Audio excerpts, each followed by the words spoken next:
And I am part of the team that has curated the ideas that you will be hearing today and over the next 2 days. And we are counting on you to help us shape and hone some of those ideas. Thank you for joining us from all parts of the world in this city, which has been a meeting point of oceans and continents and a strategic gateway for global exchange. Cape Town Conversation was started by ORF and the Thabo Mbeki Foundation in 2023 at the end of the Indian G20 presidency at a pivotal time for the Global South as the African Union was inducted into the G20. As we get together this year, the South African G20 has just concluded, setting the stage for a defining moment for the African continent and for the rest of the world. And to tell us more about this, I'm going to first invite Max Bokwana, who is Chief Executive Officer at the Mbeki Foundation, to the stage.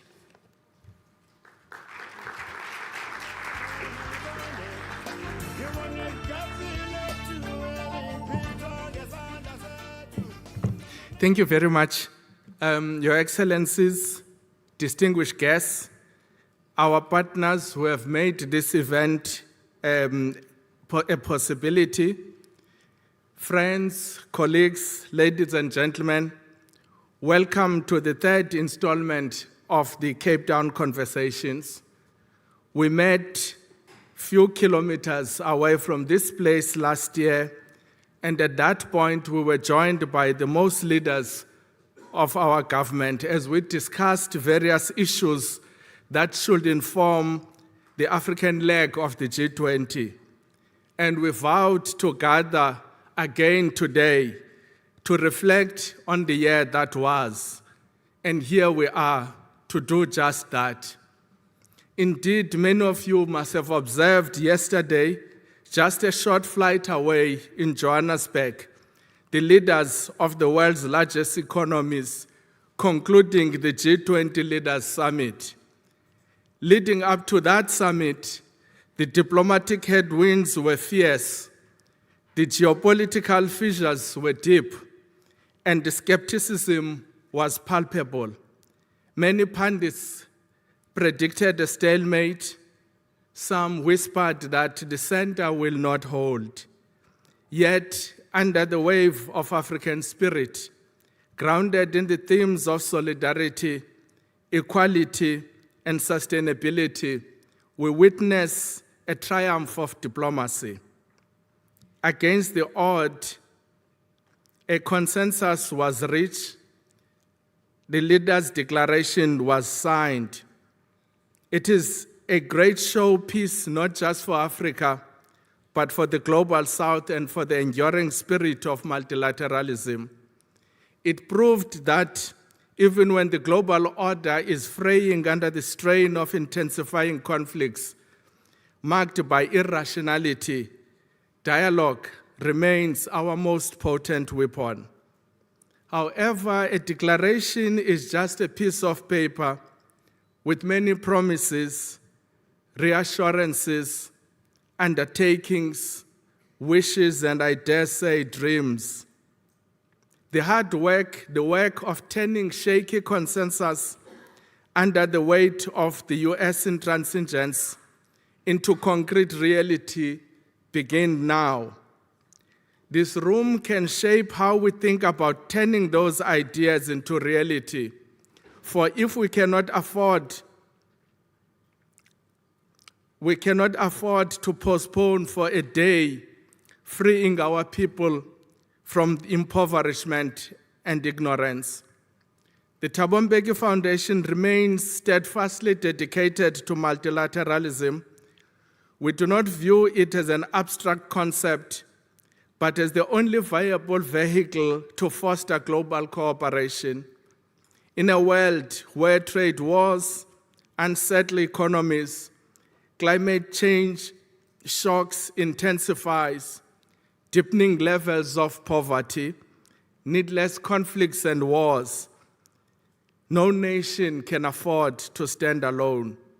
We therefore see this Cape Town Conversation not only as our modest contribution to this endeavor, but a vital bridge. A bridge between the high-level commitments made in Bali, Delhi, Rio, and Johannesburg, and the practical implementation required on the ground to make positive impact on the masses of the Global South. A bridge between aspirations of the Global South and the engagement of the international community, and a bridge that connects the what of policy to the how of delivery. Over the next 2 days, we will discuss the 5 pillars that define this year's agenda.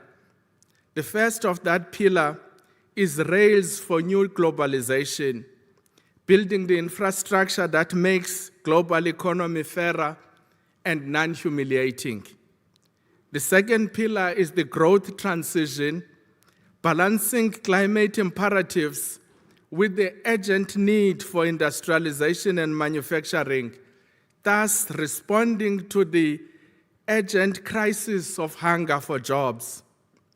The third pillar is the new techno-order, that of ensuring that artificial intelligence serves as a tool for inclusion, not a wedge of inequality and policy capture. The fourth of those pillars is the global order in transition, finding stability amidst great power rivalries. The last one is the acceleration of the strategic development goals for the billions currently left behind, and respond honestly to the question, why do we fail? Ladies and gentlemen, as we engage in these pillars, we must recall the words President Mbeki shared at the South Summit in Havana almost 19 years ago. He said then that the search for personal gain and advantage cannot be the only engine of progress. That we must fight to ensure the democratization of the international institutions of governance. Those tasks remain, but today, armed with the outcomes of the South Africa's G20 presidency, following on that of other countries of the South, Indonesia, India, and Brazil, and the collective voice of the African Union, our capacity to act is ever greater. However, we must continue to ask the difficult questions. Is our participation in the G20 translating into influence? Inclusion must surely mean more than a seat. It must mean the power to shape outcomes, even if the rest disagrees with us.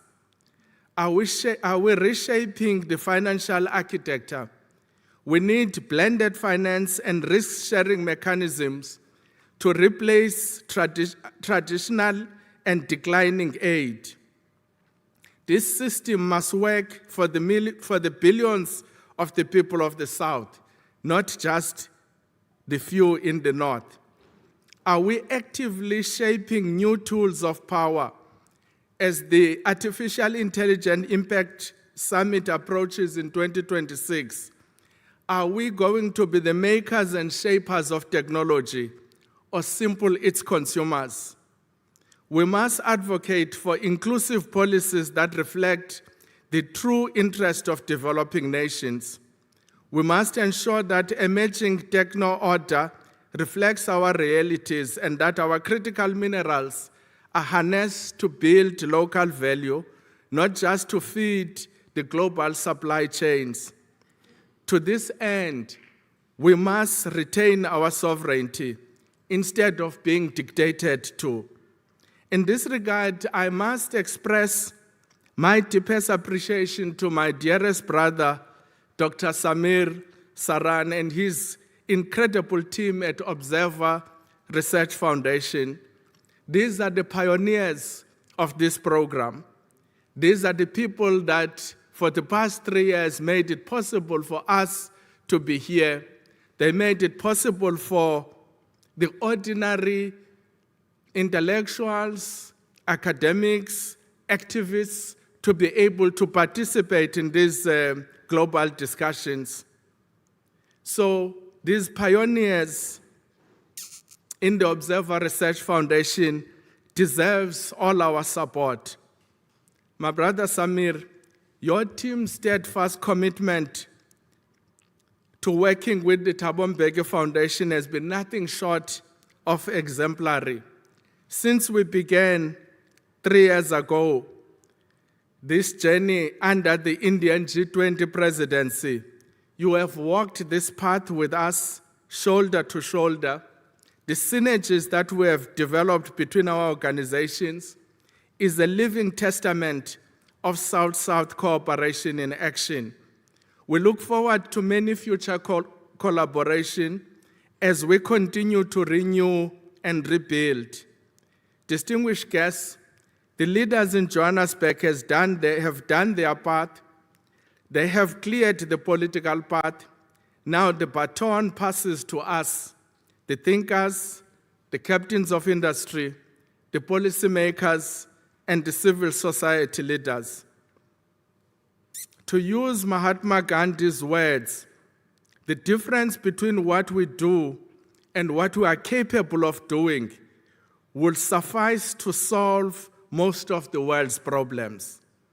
Let us use these next 2 days to breathe life into the Johannesburg consensus and the collective input from various G20 meetings that have been held by the countries of the South. Let us be bold in our ideas and honest in our debates. Please, amongst everything else you are doing, you will note that we will end these sessions before the weekend so that you can be able to take time to enjoy Cape Town and extend your stay. For those that are from outside the Republic of South Africa, this too is your home. Welcome to Cape Town. Let the conversations begin. I thank you very much.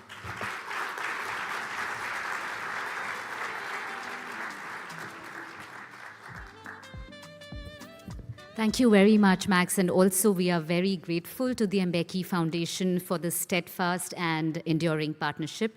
I'm now going to invite Dr. Samir Saran, President of Observer Research Foundation, to the stage.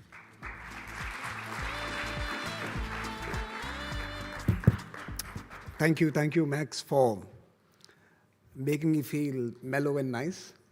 Very warm words, very special, and certainly we have found home away from home with the Thabo Mbeki Foundation, and the person solely responsible for that is President Mbeki. Thank you so much, sir, for the last 3 years of your support and leadership. Let me also acknowledge a very senior Indian leader, Minister Anand Sharma, who's in the room, and countless other friends and colleagues, Ambassador Latha Reddy and many others who I can see, who I hope to benefit from and with their insights and in their interventions in the coming days. Cape Town conversations, this one particularly happens at a very interesting time. 4 years of Global South leadership at the G20 end now. And the baton passes to the US, where it all started in Pittsburgh 20 years ago, or whatever, nearly 19 years ago. G20 in its current avatar was born through the crisis in 2008, 2009, and it goes into a place where it will experience new dynamics and new headwinds of a crazy variety, if I can use that word. And we don't know what we should be expecting from the G20 next year. But the big question for us is that we have done enough in the last 4 years to ensure that we will be able to continue with the determination to make this an organization that is people first, that responds to the development questions of our time, and that responds to the teeming millions and billions who seek to be included in any future architecture. So that's the first moment for this Cape Town conversation. A G20 moment is coming to an end and a new one is starting. And can we carry our learnings into this new phase of the G20? The second big change that has happened since we started the Cape Town conversation is that we have a new kind of intelligence, not only the artificial intelligence, but also a new assessment of the world we live in.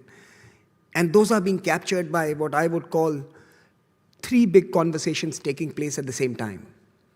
The first conversation is a conversation of power. Some believe that their power had been eroded over time, and they want to ensure that their writ runs large. And you can see that there are negotiations happening to ensure countries comply with the blueprint and the plan that certain powerful countries, most principally the US, but certain others as well, who seek compliance and in many ways acquiescence to the designs they have for the future. And that's one kind of conversation. They're not the only ones. It's happening in regions, it's happening in other parts of the world as well. Some people are using the grammar of conflict and contest and war. Some are using trade and other tools. But within regions across the world, we are seeing power conversations happening rampantly. Being nice is no longer fashionable. Being ruthless is in vogue, and that's one part of the world we deal with. The second conversation that is happening are purpose conversations, conversations that are purpose-driven. Can we respond to climate change? Can we create new coalitions? Can we build connectivity and infrastructure? Can we create new plurilateral groups to make this happen? Can we work together on technology to help millions and billions? And can we create architectures and cluster of countries who can work together on technology for good and AI for all and solve the big challenges? They're purpose-driven conversations.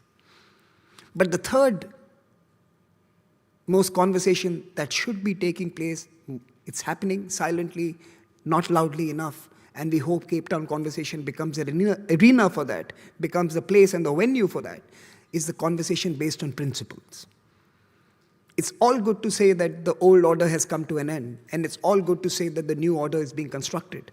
But what needs to be discovered is what are the principles that the new order will be built upon.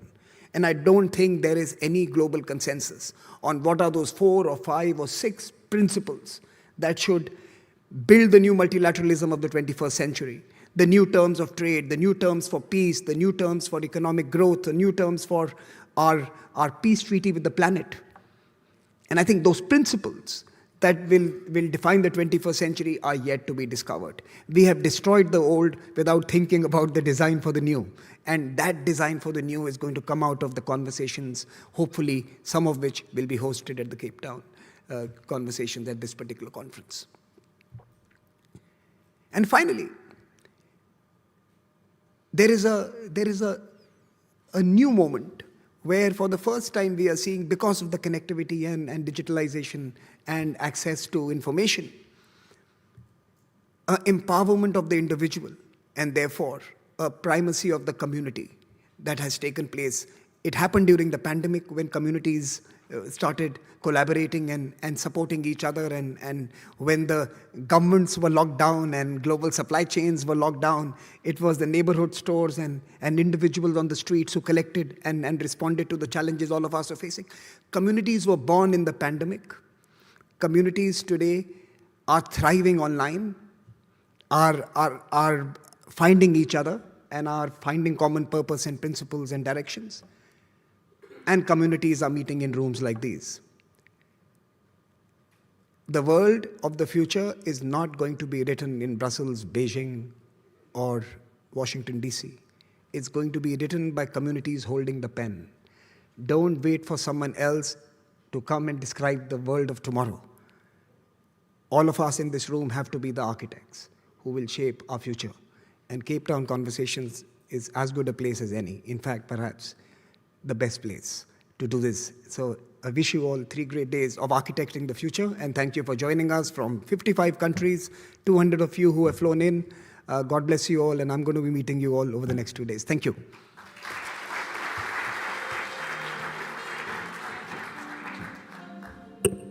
Thank you, Samir, for that very generous and thoughtful address, and very incisive as always. You have offered us direction on what we should be looking forward to in the next 3 days, as also the year ahead. We will now move to our opening plenary, and that is titled Looking Back, Looking Ahead, Commerce, Connectivity and Contestation. This session brings together the most critical themes of the conference, and I'm going to request the speakers to step up on stage as I introduce your names. Anand Sharma, former Minister of Commerce and Industry from India. Abla Abdel Latif, Executive Director and Director of Research at the Egyptian Center for Economic Studies from Egypt. Werner Fassler-Benn, President at the Austrian Institute for European and Security Policy from Austria. And Nelson Mufu, United Nations Resident Coordinator from South Africa. This session is going to be moderated by Max Bokwana of the Mbeki Foundation.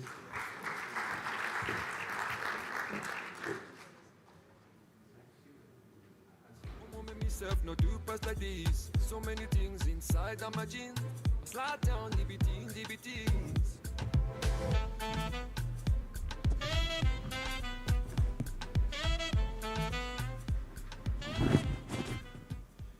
It's me again. No, so this panel is essentially a very high-level panel that is going to be shaping the discussions that are going to be taking place in the next 2 days. Essentially, they're going to be looking at the shifting patterns in the world in the past year and also give us some of their reflections as to what are they thinking will be happening in the next year. We have former Minister of Defense of Austria, Werner Fassler-Benn. He is going to be dealing with essentially the tensions between the United States of America and China, Putin there, Russia, and what is the impact of that tension to the rest of us in the global south. And my sister Abla Abdel Latif, the Executive Director of Research in the Egyptian Center for Economic Studies in Egypt, will also be dealing with the same topic, but focusing on the interconnections and the impact of some of the crises of that global shift in some of the crises that the world is facing today, using the example of Palestine and Sudan. Minister Anand Sharma we take advantage of the fact that he's a former Minister of Trade and Industry. He will take us through the impact of these shifting patterns in respect of the rules-based international order, or rather international disorder, looking at the World Trade Organization as an example in the past 7 months, past 7 years, and past 30 years. And in the end, it's my brother here, Nelson Mufu. He came in here to protect a particular program, which is very important for all of us, which is the key program of the United Nations, the Strategic Development Goals. Because as all of these things are happening, I suspect, Samir, there's a real possibility that those strategic development goals are being ignored. So that's my panel, and they will make the first reflections, and I'm not going to be interrogating them. I'm going to be giving people in the room, because people in the room are the experts. People in the room know why they are here, an opportunity to engage with them. But let's start with you, Werner. Yeah, thank you very much. Thank you very much for your invitation. You and also Samir Saran. It's a pleasure to be here, and I feel very familiar, although it's the first time I'm here in South Africa, because my son's name is Max. And insofar, it really sounds very familiar. we had already an almost perfect outlining from you, Max, and also from Samir about the big changes. I will try to concentrate on a few changes, not all of them, but especially the geostrategic ones. Of course, we are confronted with major changes if we look at technology, at our environment. Maybe in a few years, the most important word will be water. We are not prepared for it. But I will try also to go back a little bit in our past and look forward what could happen, what will happen in the coming years. When I say I want to go back in the past, let's just ask ourselves, what was the situation 2,000, 3,000 years ago? What was the center of the world? The world did exist just in a similar way as now, but of course there were quite cultural and political differences. And if you look back, you have to say that probably in the ancient period, 2,000, 3,000 years ago, it was the Mediterranean area that used to be the center, the geopolitical center of the world. Not only for Europe, but also for Africa, Northern Africa, and Western Asia. And everything that happened in cultural development, technological development, came from the Egyptians, from the Phoenicians, from the Greeks, the Romans, from the, the Genoese, and the Venetians, and so on. And this lasted around about until 1,500. What was the change? The big change was the discovery of America. And suddenly it was not the Mediterranean countries that had more or less the lead in the global development, but it suddenly was the Portuguese and the Spaniards, the French and the British, the Dutch and the Belgians, the Germans, and so on. And more or less, they made the world for around about 500 years. You know, when I entered school, you have to be aware that there were only 3 really independent countries in the whole continent of Africa. Not so long ago. But now we are more or less living in a period where also this period has come to an end. With the beginning of the 21st century, we are now in not an Atlantic period anymore, of course not Mediterranean, but in the Indo-Pacific area. Indo-Pacific area and the Indo-Pacific space, there are different definitions. This means that the hub of the world, the center of global gravity, changed from the Atlantic Ocean to the Indian Ocean and the Western Pacific.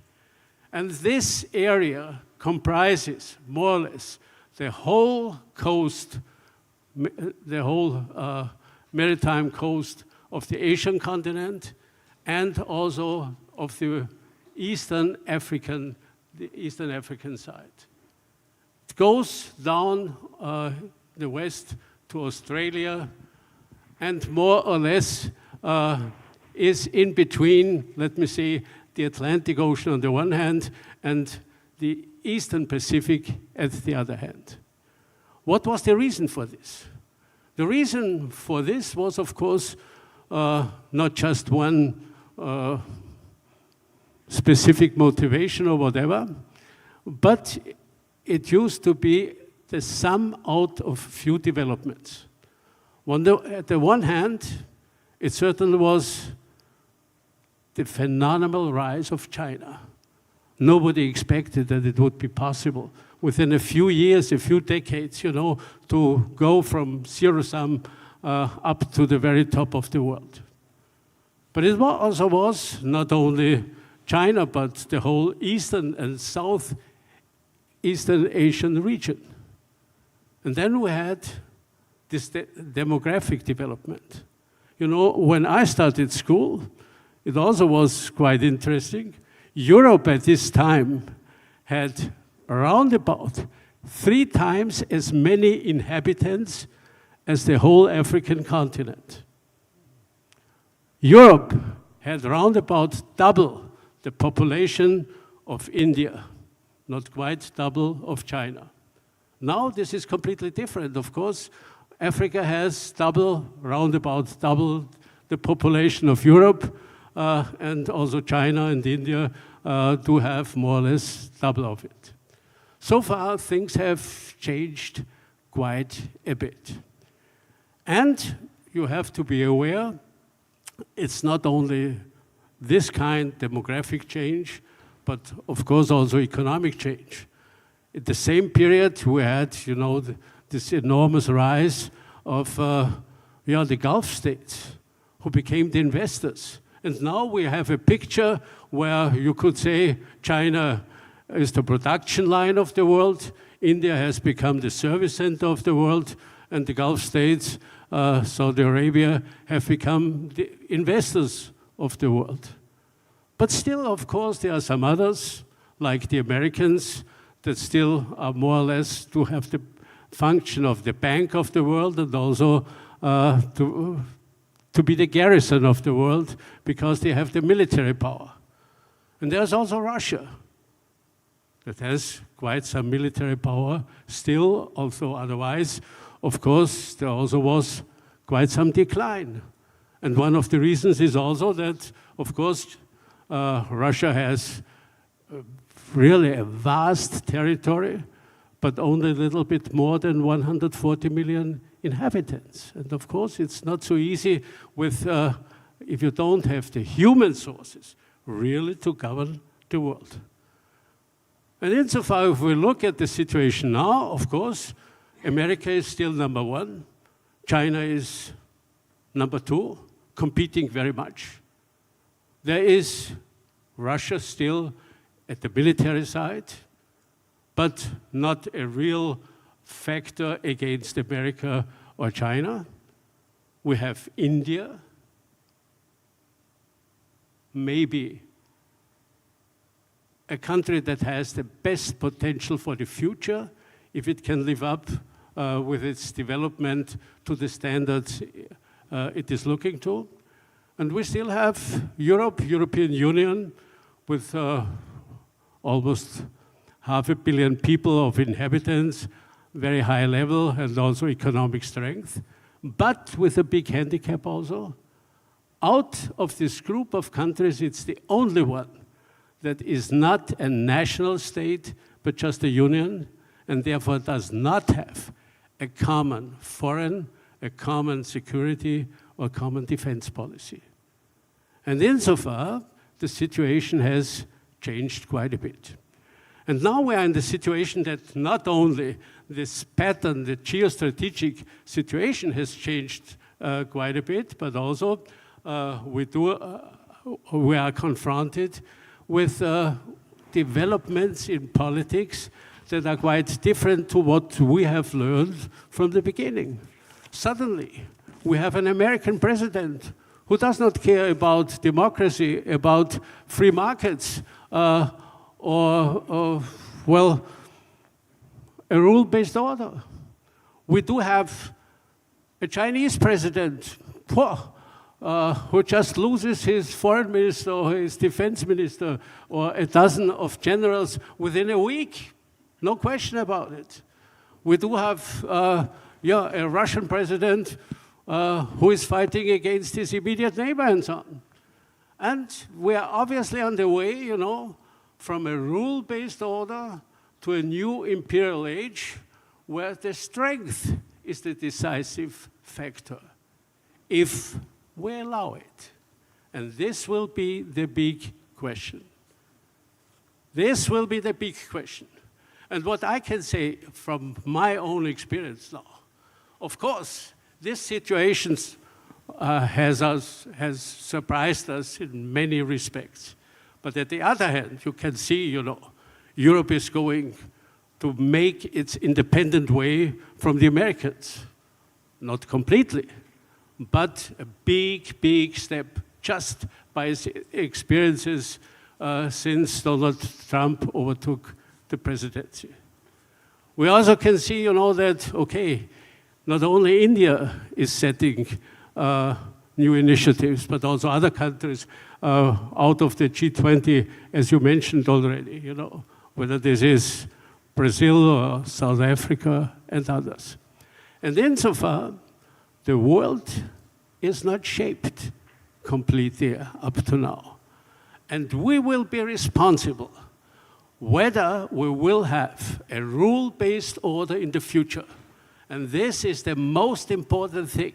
Having around about 200 states all over the world with different situations in every respect, we cannot trust that one country or two countries or maybe three countries will make the business and all the others have to follow. Of course, we will have to look what is going on. We will have to respect their strength. But at the other hand, a rule-based order is in the interest of the whole world. And if you look to the challenges we do have with our environment, if you look to the fact that just, the fight, this infight between America and China does not go into more globalization, but it is sort of a deglobalization. Why? Because everybody tries, to bring his allies and his friends behind himself. And this cannot be the consequence. We want something where people in Europe can also trust on the development in Africa and Africans in India or in Southeast Asia or in South America. And therefore, of course, we will have not to overtake just developments as they are presented at the moment, but as you can see in many respects, we will be able to shape the world, to shape a rule-based order with open markets and also with governments that have to have the trust of their people. This is what we need for the future. And therefore, even if we are confronted with such big changes, we will have it in our hands to make the right changes. The world and the development of the globe has not finished yet, and it will be our challenge to do so. That was exactly 12 minutes. Thank you very much, Werner. We are at an age of an imperial age where strength is the decisive factor. Europe is getting independent from the United States. Rule-based order is the future. But interestingly, Africa has disappeared in this map. Abla. Hi. Good evening, everyone, and thank you very much for inviting me. Thank you, Samir, for inviting me. It's always great to come to the Cape Town Conversations. Before I talk specifically about Africa and about Palestine, let me comment on something that Samir said, the fact that there isn't much talk about the principles, there is no principles conversation. I think this is very critical, because if we are after a new rules-based order, it has to be based on the right principles. If the right principles are not there, then we are going to be in the same vicious circle of very bad performance. When I looked at the questions for this session and looking at 2026 and what's going to happen and et cetera, and I kept on thinking back, taking stock of what happened in 2025, an old movie came to my mind, the title of which was always very interesting to me, The Good, the Bad, and the Ugly. I'm sure you all remember that, okay? It's extremely interesting and extremely relevant, okay? So looking, very generally at what's happening, okay? The bad things that the multilateral system is collapsing. The ugly thing is that it's all happening because of one country, a huge country, but it's one country. And the good thing is that it got the the Global South together, okay, in seeing that they can actually make a difference and take things forward. And depending on the interaction between the good and the bad and the ugly, this is going to determine what's going to happen in 2026, okay? Of course, the fact that G20 is going to be in the US doesn't say very nice things about that, but hopefully we learned a lesson during the last 4 years to try and make a difference. I had to start by saying those things, if you allow me. All right, can we apply the rule of the good, the bad, and the ugly on the Palestinian situation and on the African situation? Yes. Okay, let me start with Palestine. Okay, and let me start with the ugly, which is extremely obvious to everyone. The humanitarian cost that took place, the disasters, everything that happened there. Okay, but the bad, okay, is also in the effect of all this on the economies of the entire world, the economies of the region, the effect on the Red Sea, the risk in the shipments, the cost that the entire world paid, the transaction cost, the extra expenses in order to avoid the region, etc., etc. But then also the bad is how we are trying to handle things now. The Palestinian situation is being looked at suddenly as if it's only about the reconstruction of Gaza. Palestine has been reduced to Gaza, okay? That's it. Very small, and let's reconstruct it. And this is becoming the focus as if this is going to be the solution. The day after is about rebuilding Gaza, okay? The day after is ignoring completely the core problem, which is the Palestinian. This is where the principles come in, the right of the Palestinians to the land. And unless this is recognized, you are never going to have proper security in the region, okay? And if you don't have security in the region, then everybody is going to suffer, not only this region, but the entire world, because the economic cost is very, very high. You can take this further and look at things like IMEC and the new corridors that emerge. The whole idea behind those corridors emerged because of the security situation in the region. So what you are doing is creating other connections, other corridors to try and avoid the problems in the region, and you are throwing a lot of money, a lot of resources in an infrastructure that might not be used at all if security is regained, because the cheapest route is the Suez Canal, okay? And if we have all those other connectivity roads, okay, they are not being efficient enough, okay, because the reason they exist is because of a political thing, not an economic thing, even though the whole thing is a business situation, okay? So this is just to say that everything is interconnected, and the bad is coming in even the way we are handling things now. Now, is there anything good in this? Yes, there is something good, despite all the horror, okay?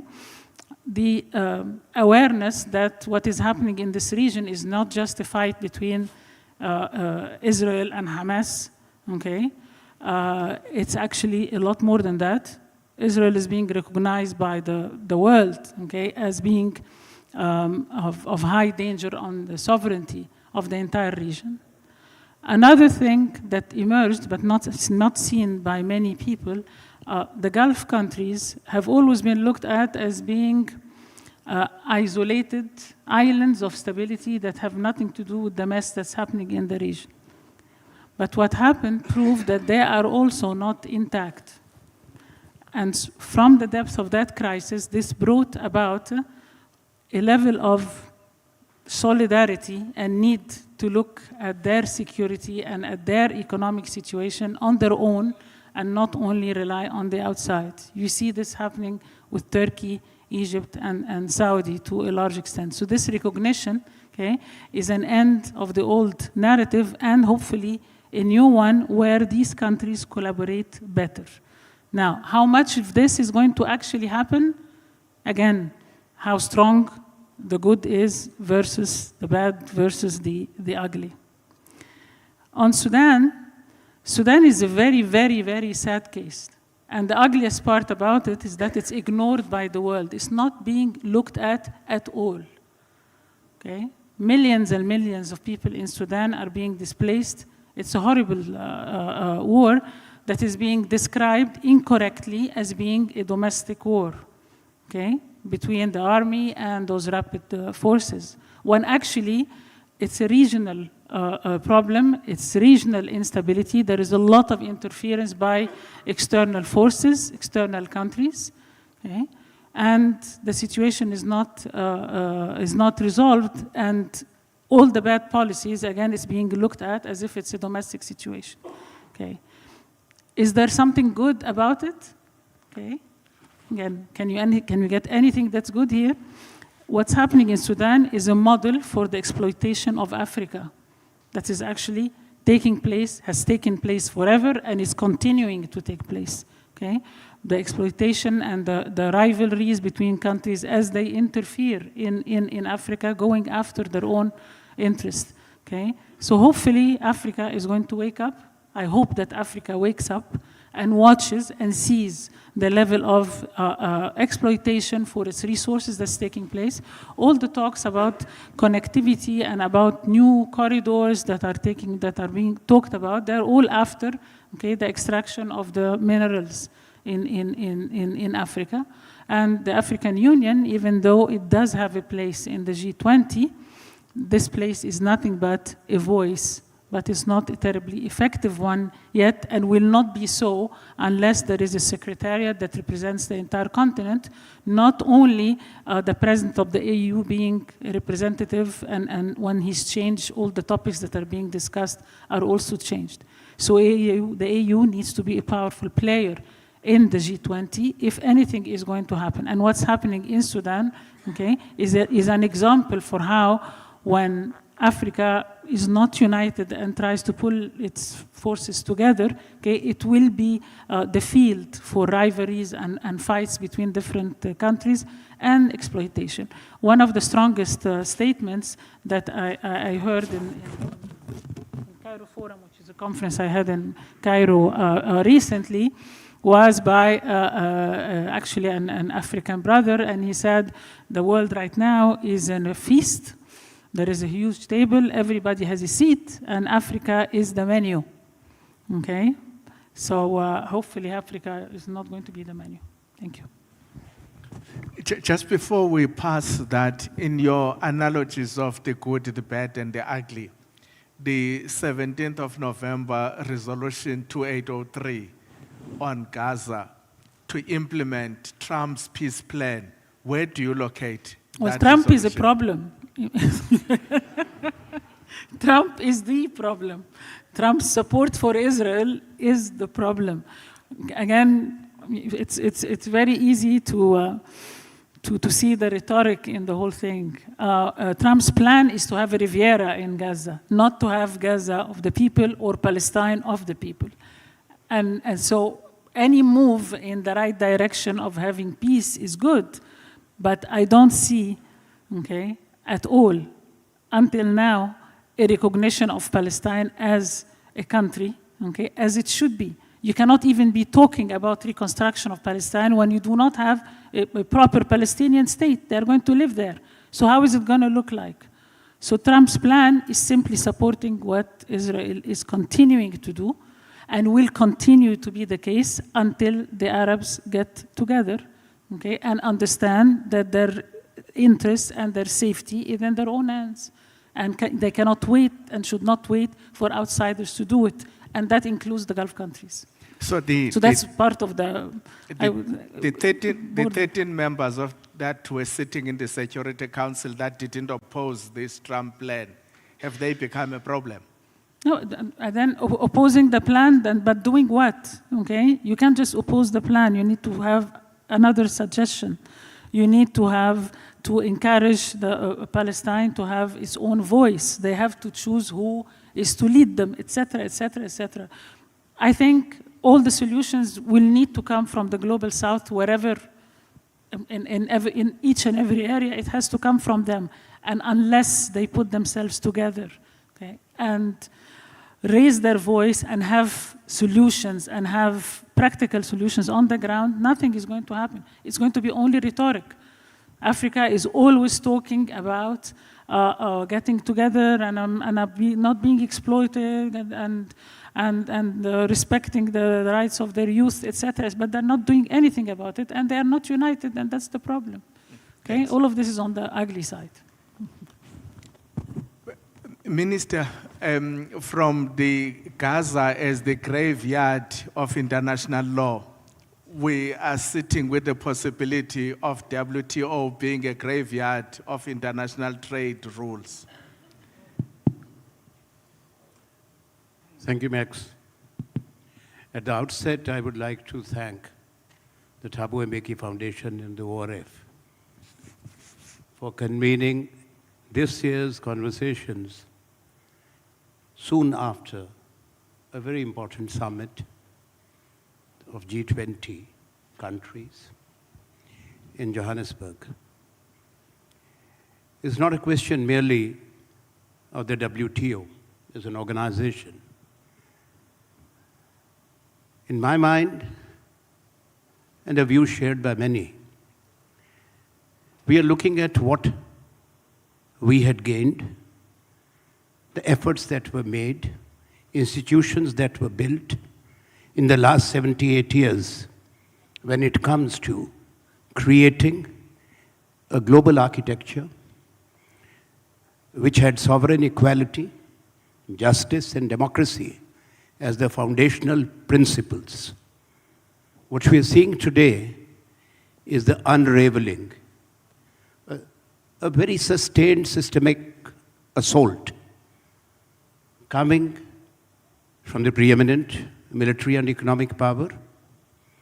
You use the word or expression, new imperialism.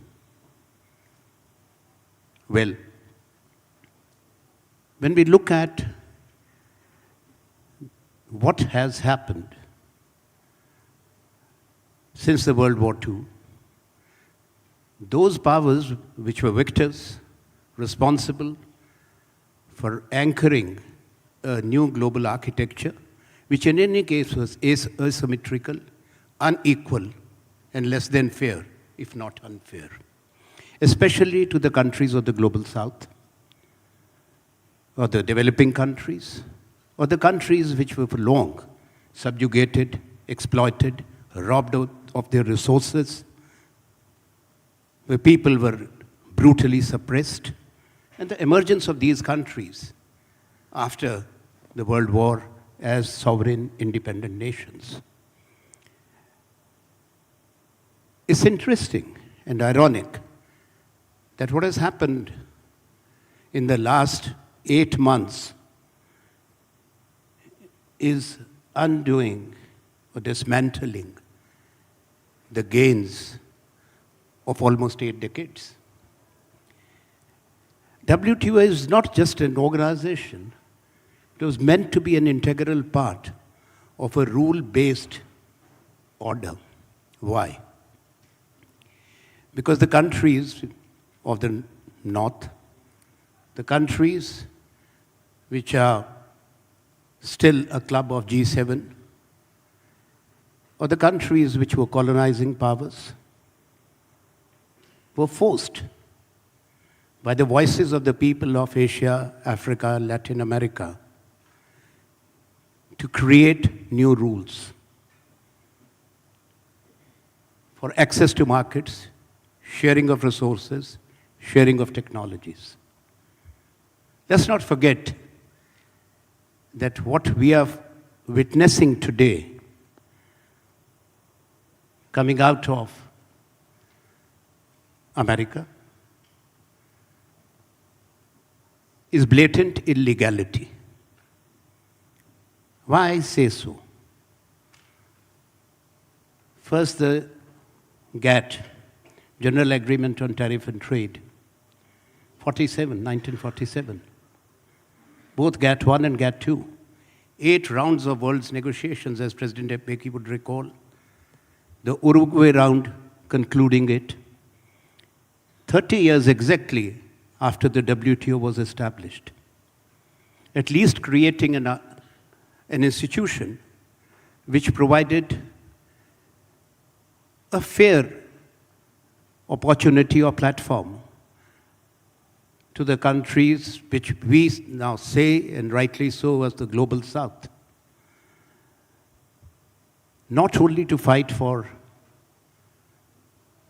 fairness, but also a dispute redressal mechanism. The fundamental rules were A, the most favored nation status, which is part of GATT, part of WTO, and non-discrimination. President Trump has violated both. A, the commitments of America when it comes to the bound rates. People must understand what are the bound rates and the applied rates, which were agreed to.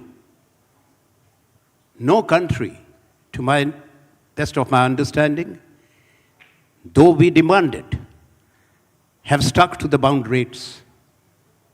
My country may have agreed to bound rates of certain commodities, maybe 85%, 90%, but to the applied rates, maybe 10%. That's the reality of the world. Pre-Trump decisions, or American decisions, the average MFN rates for trade were 8%. Now they are 15.8%. At the same time, we have to remember that in the period that we are referring to, the global trade has grown almost 43, 44 times, and in value, close to 300 times. That is the reality. So the trade today would be roughly 33, 34 trillion, but the two countries have 1/3 between America and China, close, almost 1/3. Together, they have 11 trillion. The countries which constitute, in fact, a vast majority of nations at the United Nations, more than 4/5 majority, have lesser share, but an important role to play when it comes to global resources. So the challenge that we face is an unprecedented disruption. The question is, I was listening carefully to our esteemed panelists, colleagues, Minister Varna and Apla.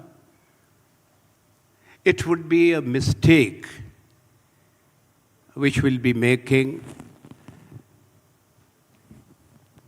as countries of the world, as sovereign nations, to think that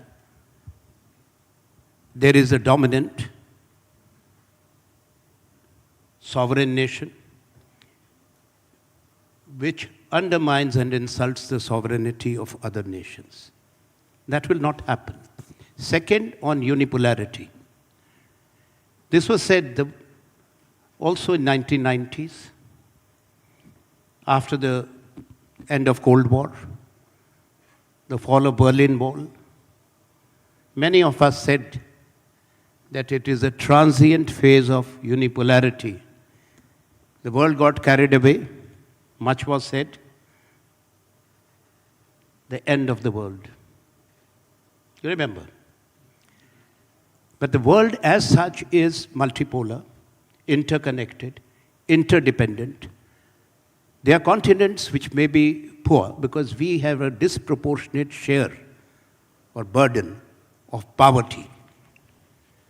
Whether it's sub-Saharan Africa or countries of South Asia, 50% of those who are living in extreme hunger and poverty come from these regions of the world. But when it comes to resources and the contribution, historically, the resources have come from where? Africa, Latin America, Asia. So can the world be, you have a disruption which is unprincipled, as I've said, and the actions that are being taken today, less commented upon, is not only the WTO, it's the entire multilateral architecture, which would include the Bretton Woods institutions. We have been fighting our countries that what is this P5 and what is the veto power?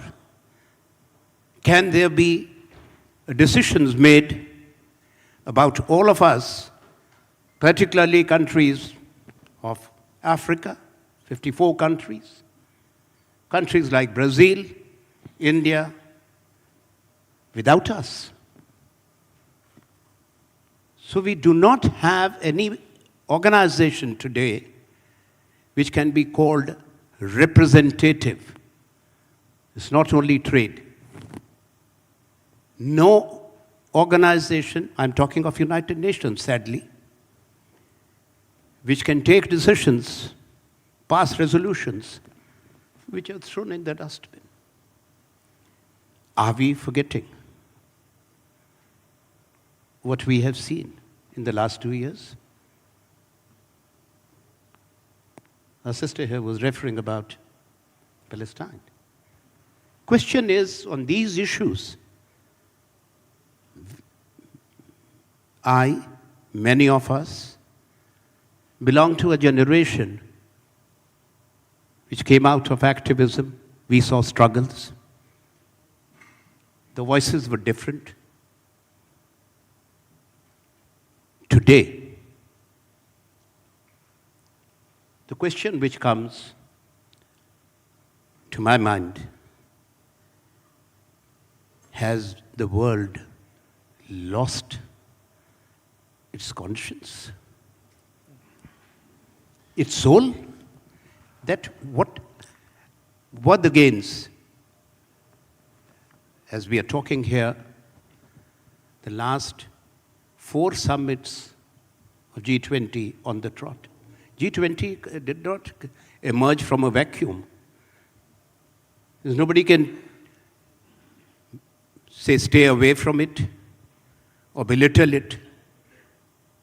It emerged out of compulsion after the Asian economic crisis, and as Amir said, the global financial crisis of 2008, where the countries of the global south enormously contributed to stabilizing of the world, and we rebounded quickly.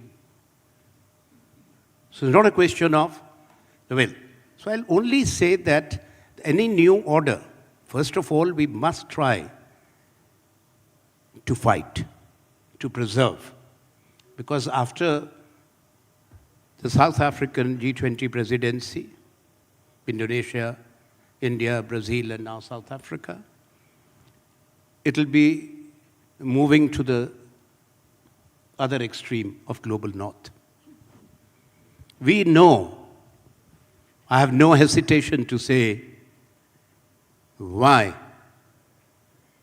South Africa as a country was targeted, or African continent, but South Africa as the host.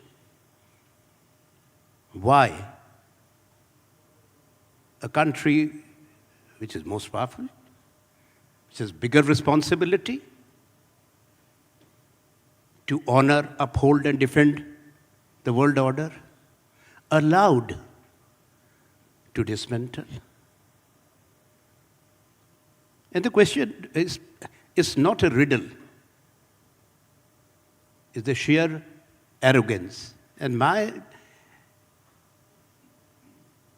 response would be, in an interconnected, interdependent world, it would be a delusion for any country, irrespective of their military or economic might, or one region, to remain secure, stable, and become more affluent at the cost of the others, especially the global south. We have to think in terms of one world for solutions.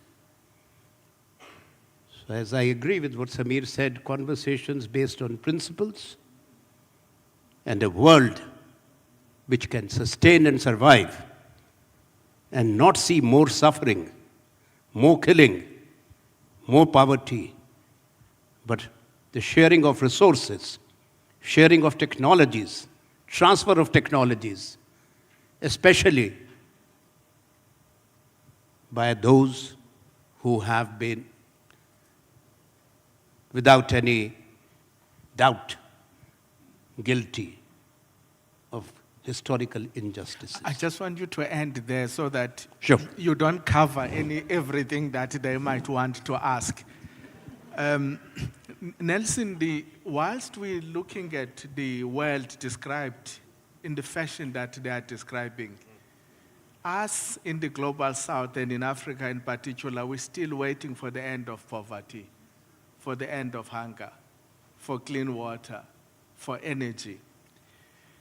These wars, these conflicts, this bullying seems to be taking us very far away from that. But I just want, because I saw you on television celebrating this weekend of celebrating the consensus document that came. Hasn't these regional meetings and structures, including the G20, not have been developed into side shows that avoids the reality of designing a proper program to achieve the objectives of the SDGs? Wow, no, thanks for that. And it's been fascinating listening to the panel, but let me really just acknowledge you, my brother Max, and also Samir for inviting me, and also acknowledge, of course, the elder statesman in the room for his steadfast leadership as well. To respond directly to your question, but then tying the knots with what we've been hearing, I think the question we're facing is not that there is an impact in the global fragmentation and what is happening. It is how we prevent that from being the story. Because I heard Samir talked about we need to shape a new world order, but I think the fight right now is about safeguarding what we currently have as agreed norms, principles, and agreements, including the Sustainable Development Goals and the Climate Agreement and other international agreements that we have in place. Because things that we took for granted over the last 8 years, and we're celebrating 80 years of the United Nations and its existence as well as the Charter, things that we've taken for granted, the Charter, the Universal Declaration of Human Rights, the agreements we had in Beijing, then the SDGs themselves, they're being rolled back, and there is a reason for that. And you asked the question about me celebrating consensus. It's because it was high time that I think the world comes together and reaffirms principles. It was not new agreements that the G20 came to. It was agreed language that they preserved. And even around agreed language, there was arguments around that.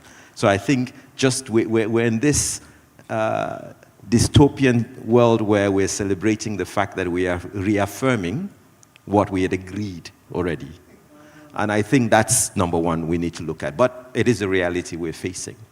And world leaders coming together, I think, over the weekend in Johannesburg, despite the pressures, despite the challenges, managed to still say we believe in working together to solve global challenges.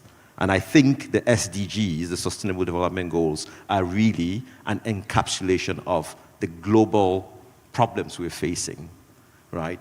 But then, like we also heard, words do not lead to action. Commitments do not lead to the change we need to see if we're not intentionally working on them. Famous quotes, words do not cool down the planet and will not give us jobs, food, or rights. So it's really about working on it now together And I think, for me, that's the challenge. And just some few facts.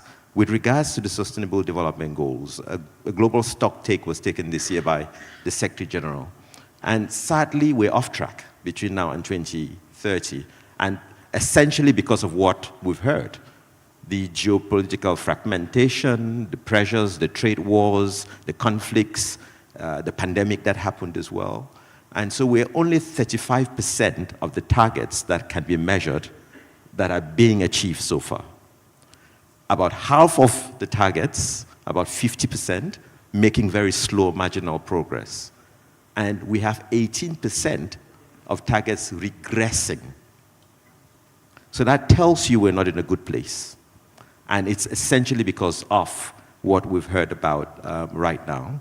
And I think we need to refocus on, at the country level, national and subnational level, regional and continental levels, and global, be working on how we address issues of persisting inequalities, rising unemployment, particularly amongst young people, worrying poverty that persists essentially in a number of the global south, and also, interestingly, in upper middle income countries, like South Africa and others as well. So that, I think, is the battle that has to be drawing our attention. And there are sideshows, there are distractions, there are attempts to derail us, but I think we need to not let that stand in the way to achieve the progress that we really must achieve for people and planet. And for me, that I think is the real focus going forward. Yes, we need to reform the UN. We need to make it fit for purpose. And that goes for the entire UN system, not only the Security Council. Also, you mentioned, Minister, the Bretton Woods institutions and the other architectures that is out there that needs to be reformed. We need to remind ourselves as well that as we seek to safeguard the norms, the principles, the charter, that's the principles that should guide what we do going into the future. But multilateral cooperation that we currently also are trying to safeguard, we shouldn't forget was shaped 80 years ago when half of the world was still under colonization. So they did not have a seat at the table. They were worse than being on the menu at the time even. And I think now we need to make a fit-for-purpose, updated multilateral world order that really reflects the realities of today. And I'll end by saying, when we look at what I think my sister mentioned about Africa, I think it's last year or 2 years ago, the Thabo Mbeki annual lecture, Africa Day lecture, was about the new scramble for Africa. And we're witnessing that around essentially these critical minerals and the reshaping of Africa and bilateral deals that really do not reflect the African consensus around integration, around having a continental free trade area, and around working better together to have a voice and a global impact. And I think we need to really revisit that as well, because ultimately it's not the rest of the world that will come and help Africa develop. It is our responsibility as Africans to take that charge forward and organize ourselves better and withstand whatever pressures that may be out there. So I think for us to be able to address, Max, and let me close by going back to where you started, basic issues of food on the table, jobs for people, tackling poverty, we need to, as Africans and African countries, focus on those issues, use our resources better, work better with each other, and then go into the world with bigger impact. Thank you.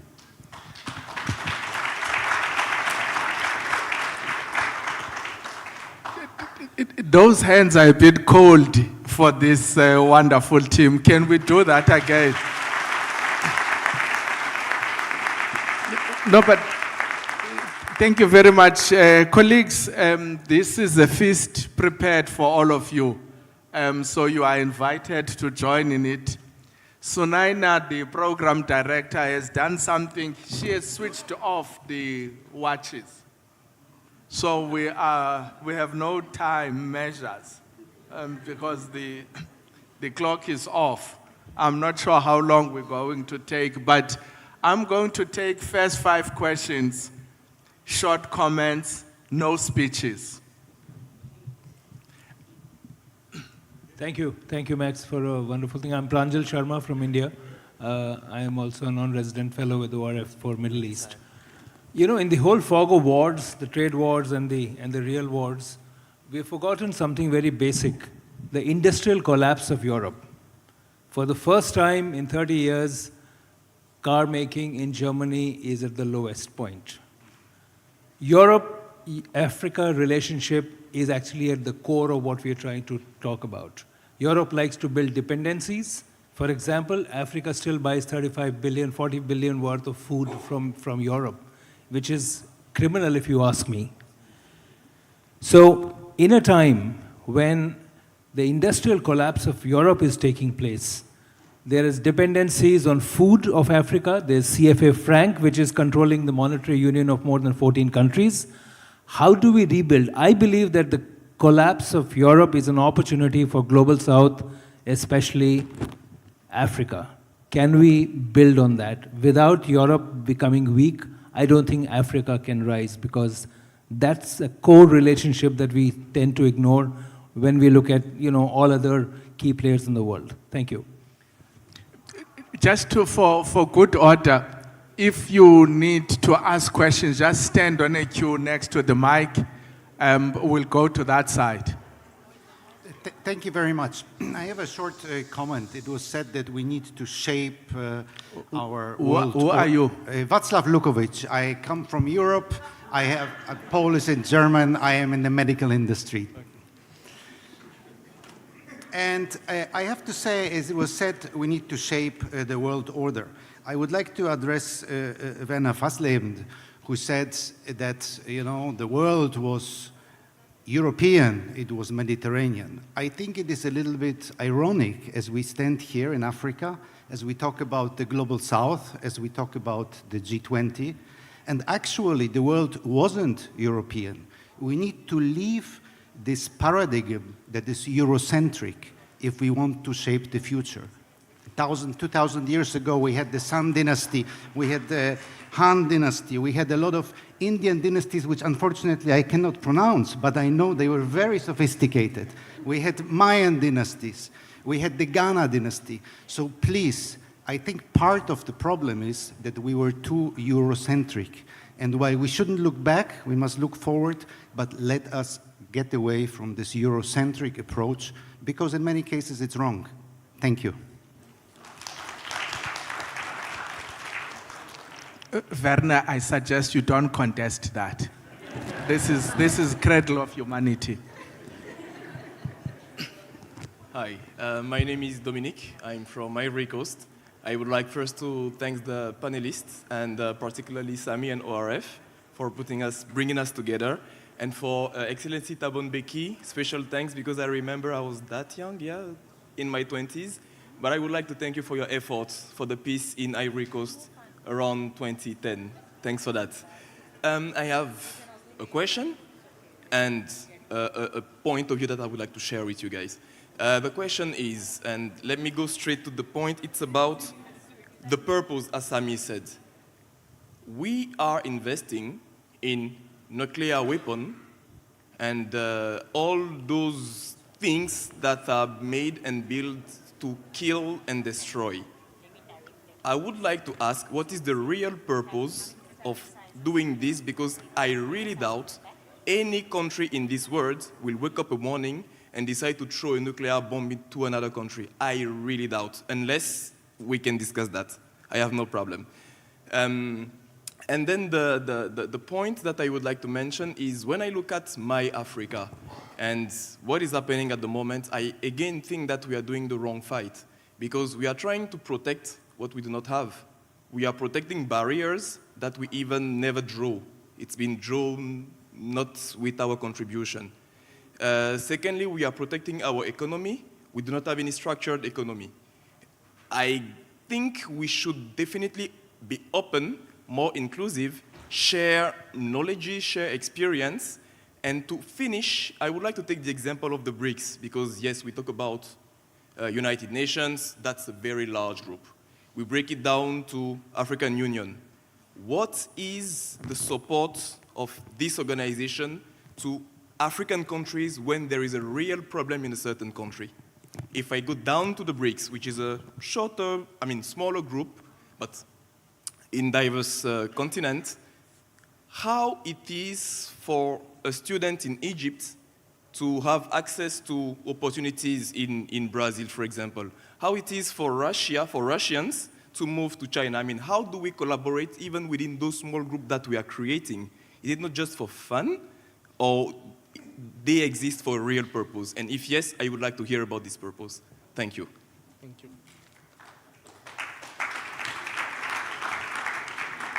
Masanori. Thank you. Thank you for wonderful talks. My name is Masanori Kobayashi from the Saseka Peace Foundation in Japan. I just wanted to follow up to the remarks made by Minister Sharma that the world lost conscience.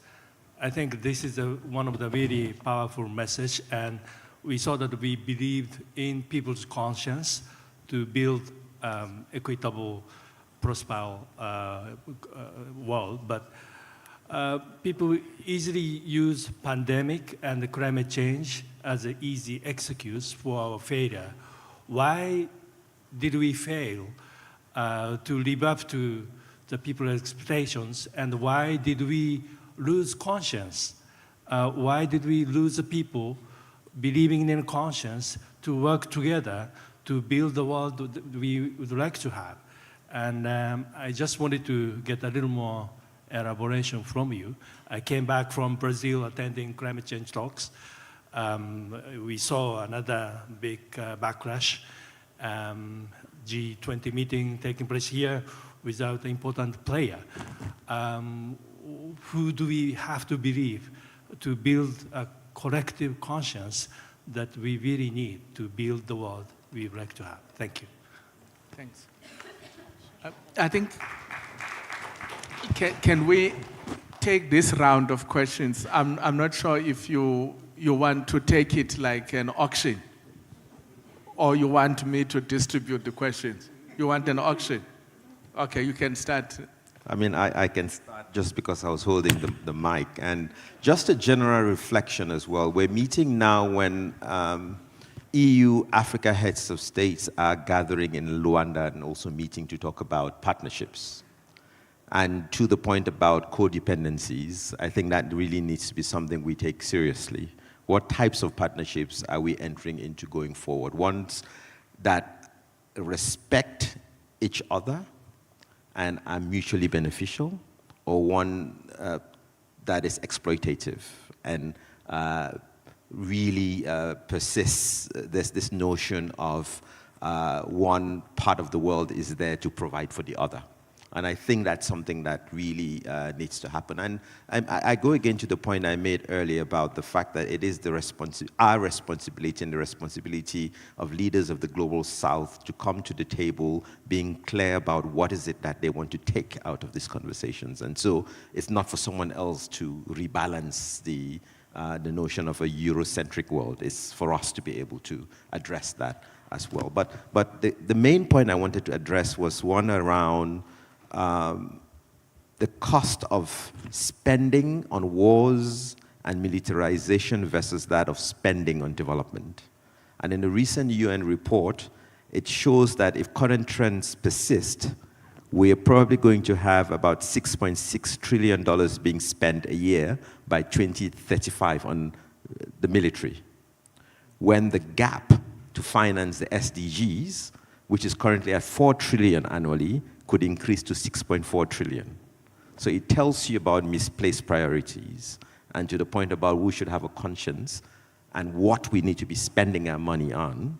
It really tells you that we need to focus on spending on people rather than on armaments.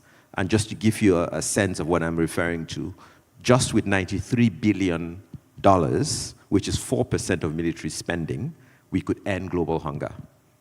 And so that then tells you the challenges we're facing. And with 10% of military budgets, we could vaccinate every child worldwide, for example. So this tells you that choices have to be made. It's not a matter of lack of resources. It's where countries choose to focus their attention on. But is that a lost cause? I don't think it's a lost cause because that arrangement. It is sobering moment for us to, and these facts should make us really want to do things differently, and for us to also not feel powerless against the decision makers, and who are those who come and make these decisions, including at the UN. The representatives of countries, diplomats from countries, ministers and heads of states from countries. And so it's about how we inform and influence what decisions they come and make, including starting at home. Minister Anand, do we need Europe to deindustrialize for Africa to industrialize? Well, I beg to disagree with due respect. As I was saying that all regions of the world have their own contribution to make. As the countries of the global south bear the burden of hunger and poverty much more, therefore, those who have the resources and the technologies, not that the countries of the global south don't have, resources are there, new technologies are coming, but the technologies are coming from China, Brazil, Africa, in many areas, India. But it's the transfer. So affirmation, reaffirmation, as was said, it would not be having a real meaning or serving our objectives or the purpose unless and until it's followed by implementable plan of action and a sincerity of commitment. Gentlemen here referred to the climate change. Again on that, what about mitigation? What about the transfer of technologies? We cannot charge money for those technologies. So these are fundamental issues. So Europe has its own contribution. As I mentioned, the world will remain multipolar, irrespective of any claims being made to the contrary. You cannot have an imperialism and unipolar world when you have China, when you have European Union, when we have Russia, when we have Brazil, when we have India, and many other countries. So each region, what is required is cooperation. What is needed is a consensus to be built, not confrontation. Confrontation eventually has not ever yielded results. Finally, those who have been combatants have been forced to the negotiating table. And that is exactly what's going to happen. We will see need is for a collective pushback to protect whatever we have been able to gain. I'm not quantifying that it is adequate, no. But the countries of the four summits, the four countries of the global south, and the message that has gone, there has to be some resilience on our part, a collective action on our part. I fully agree with Nelson that there has to be our own institutional cooperation within Africa, within other regions, and a pushback and to protect. These are not hollow words when we talk of architecture. Yes, it will remain important. What was said is correct. We all know. Today, if 4/5 of the member states of the United Nations pass a resolution, and it remains just on paper, I'm referring to the not one but multiple resolutions. Here we have the representative of the United Nations. I don't have to speak on the SDGs, but let's not forget, it started by the turn of the century with the Heligandum Summit. What were the resources committed then? Even 1% of the GDP of the rich countries would have been adequate at that time, if my memory serves me right. Has that happened? No. We only changed the names from MDGs to SDGs. And I agree that there again. So if we are not alert, if we are not resolute, there's not only the conscience. His conscience is not only on one issue. What happened in Gaza was, yes. But when you look at what's happening in Sudan, what's happened in Congo, when you look at poverty, when you look at rising inequality, so it's the collective conscience has to be connected with all these issues, not an isolated issue. And that's, in my view, it's not that there is any collapse taking place anywhere. We have to prevent a global collapse of this architecture that has been built over decades. Maybe the reason you were saying that if Europe doesn't progress economically the way it's been progressing, it will be less arrogant. I don't want to debate well, that. I think then the it has to go beyond. Don't worry. My leader there has indicated that the clock is now working. So what then is going to happen is that I will have my last two panelists to respond both to the questions that they had and then have their closing remarks. In particular, Abla, the question Dominic raised, is there any need or any sense to protect what we don't have instead of using a collective power to develop? Why are you always asking me those questions?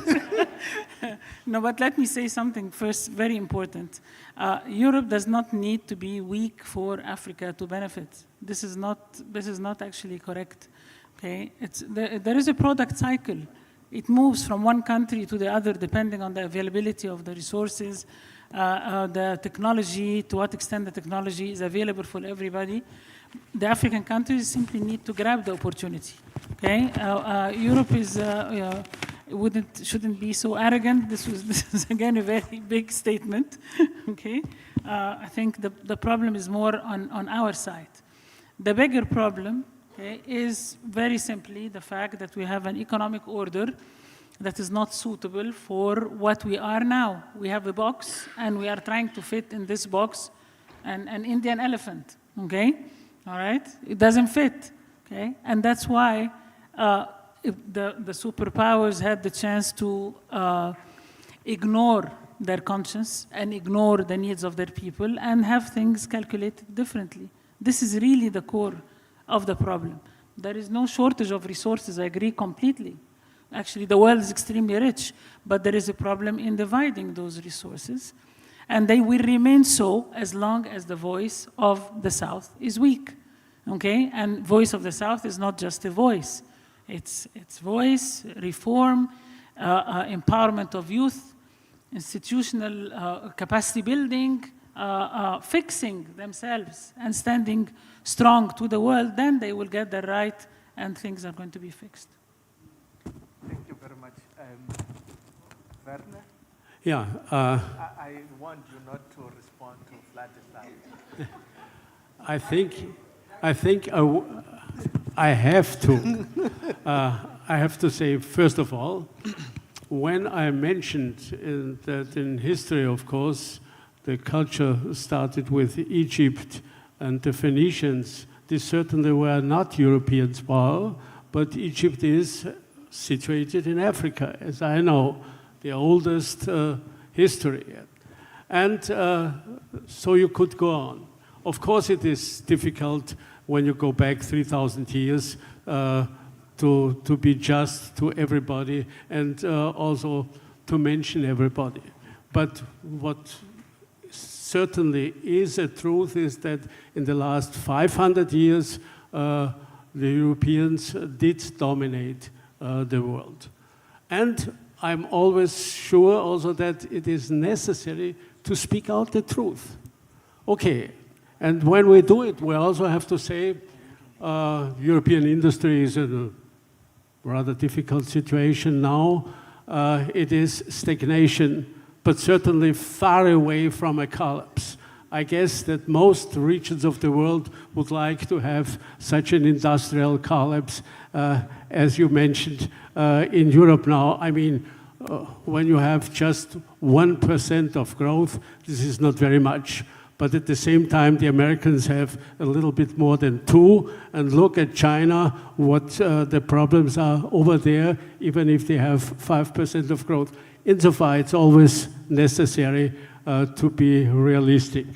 And I would say, you know, if you ask me what is the most important question from my point of view for Africa?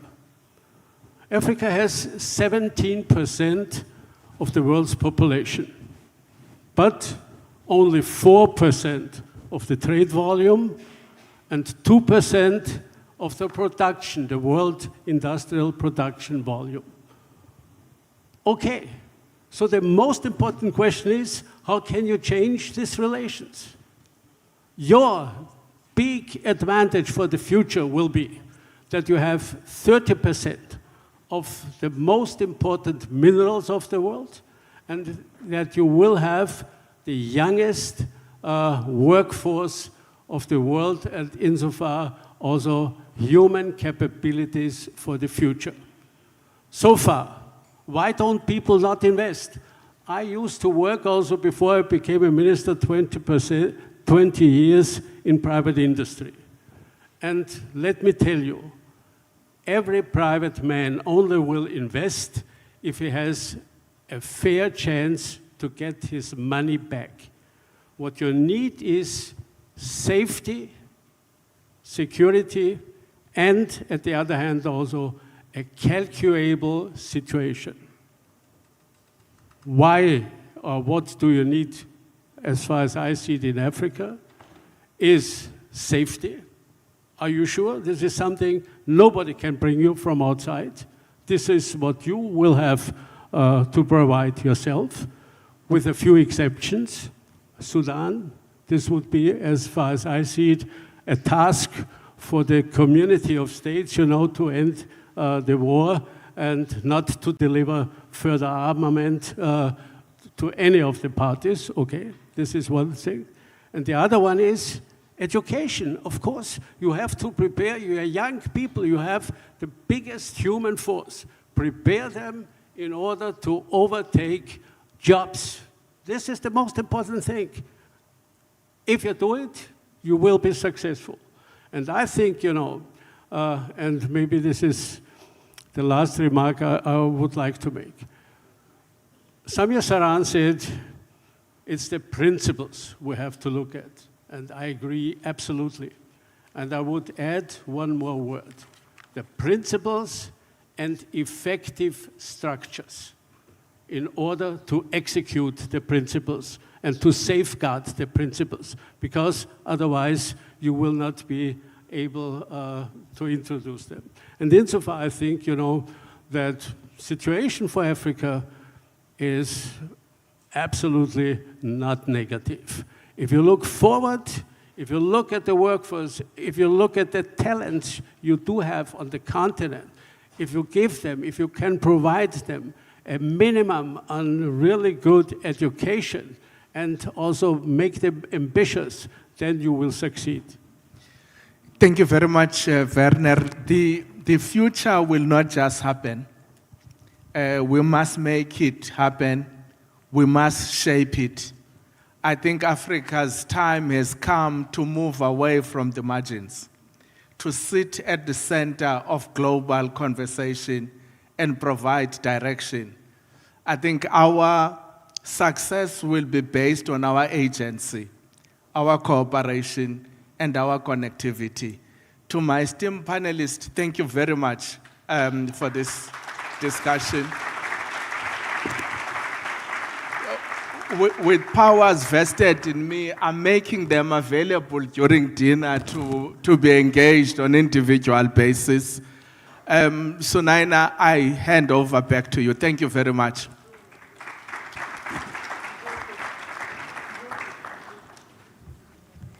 What a wonderful session that was. Can we have another round of applause for our speakers and also the excellent moderation by Max. It was not easy weaving all the strands together, and you did. Can you step up to the front of the stage for a photo? And with that, we actually conclude the formal part of the evening. And we now have a very special cultural performance. We will be preparing the stage for that, so do give us a minute.